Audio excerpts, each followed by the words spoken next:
ভয়ের আড্ডা। যারা এখানে আসবে তাদের সমাপ্তি হবে অন্ধকারে। হ্যালো বন্ধুরা, ওয়েলকাম ব্যাক ভয়ের আড্ডার নতুন একটি এপিসোডে। তো বন্ধুরা, আজকে যে ঘটনাটি আমি বলবো, এটা আমার বন্ধুর দাদুর সাথে ঘটে যাওয়া একটি সত্য ভৌতিক ঘটনা।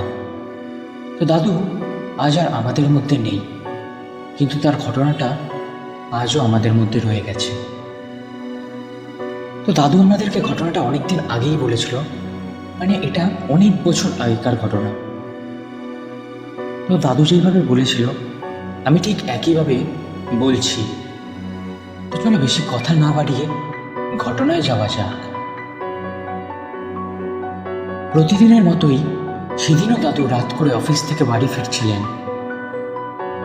সময় প্রায় রাত 12:30। আমাদের বাড়ির সামনে তখনকার দিনে বড় বড় বাঁশ ঝাড় আর তার পাশে বড় পুকুর ছিল। সেদিন চারিদিক নিস্তব্ধ অন্ধকার। হঠাৎ দাদু দেখল পাশের বাড়ির রতিন কাকু নিস্তব্ধে পুকুরের দিকে যাচ্ছে, আর তার থেকে একটু দূরেই একটা সাদা শাড়ি পরা মহিলা পুকুরের ওপর দিয়ে হেঁটে যাচ্ছে, জলের ওপর দিয়ে। পা ডুবছে না। দাদু চমকে উঠল। দাদু রতিন কাকুকে ডাকল, এই কোথায় যাচ্ছ? ওদিকে কোনো উত্তর নেই। রতিন কাকু ধীরে ধীরে পুকুরে নামতে লাগলো। 1 পা, 2 পা, 3 পা, অর্ধেক শরীর ডুবে গেল।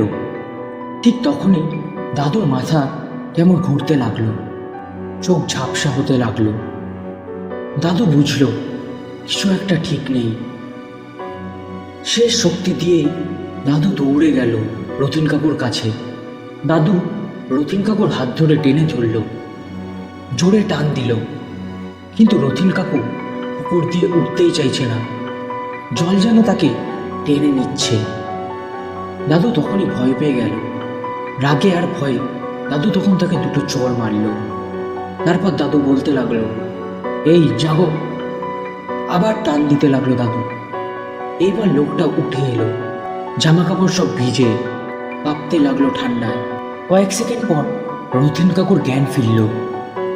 সে কাঁপা গলায় বলল, আমি এখানে কেন? তখন দাদু জিজ্ঞেস করলো, কি হয়েছে তোমার সাথে? তখন রতিন কাকু যা বলল তা শুনে দাদু অবাক।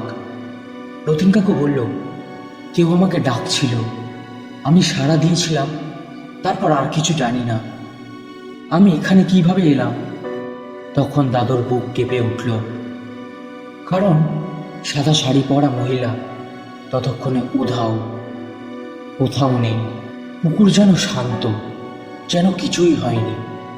দাদু রতিন কাকুকে ধরে বাড়ি পৌঁছে দিল, নিজে ফিরে এলো কাঁপতে কাঁপতে। সেই রাতে দাদুর ঘুম এলো না। তো দাদু একদিন নাকি দিদাকে বলেছিল এই ঘটনাটা। তো দিদা বলেছিল, এটা নিশির ডাক। তোমরাই বলো, নিশি কি সত্যিই আছে? নিশি কি পরিচিত গলায় ডাকে কাউকে?